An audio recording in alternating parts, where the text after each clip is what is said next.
If there's one thing that could improve the experience of watching hundreds of bloodthirsty zombies run towards me in a frenzy, it just might be doing so from a first-person perspective rather than third. Seeing hordes of the undead throw themselves off ledges right at me, or piling themselves up into murderous mountains of meat to climb towards me, is already one of the best experiences World War Z has to offer. But when I saw it through the eyes of my playable survivor, it dialed the horror up to 11 in the best possible way. Whether I was trying not to die of hypothermia in the frozen nightmare of Kamchatka, Russia, or blasting my way through a sea of flesh eaters in the streets of Rome, every encounter hit closer to home with each zombie right up in my face.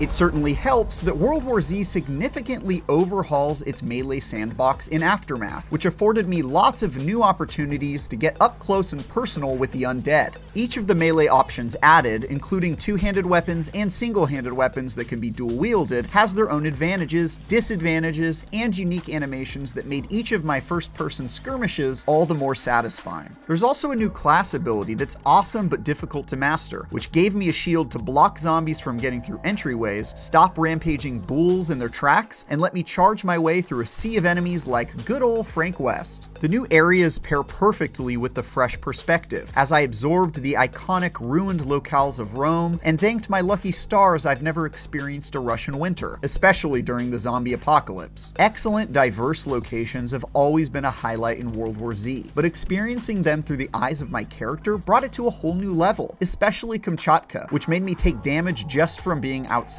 Running from heater to heater to avoid dying simply for the deadly sin of being in Russia almost made me forget all about the armies of the undead that surrounded me and eagerly anticipated chewing my face off.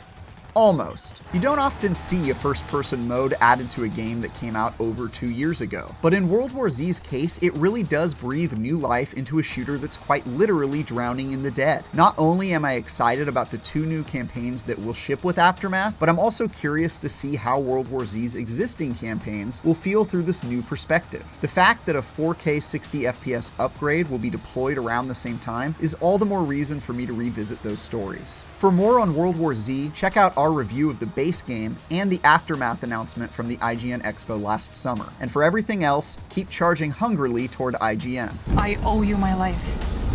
Actually, you owe us nuclear power. We made a deal. Oleg and his deals. Looks like we are working together now. Gold like this cuts through all the bullshit.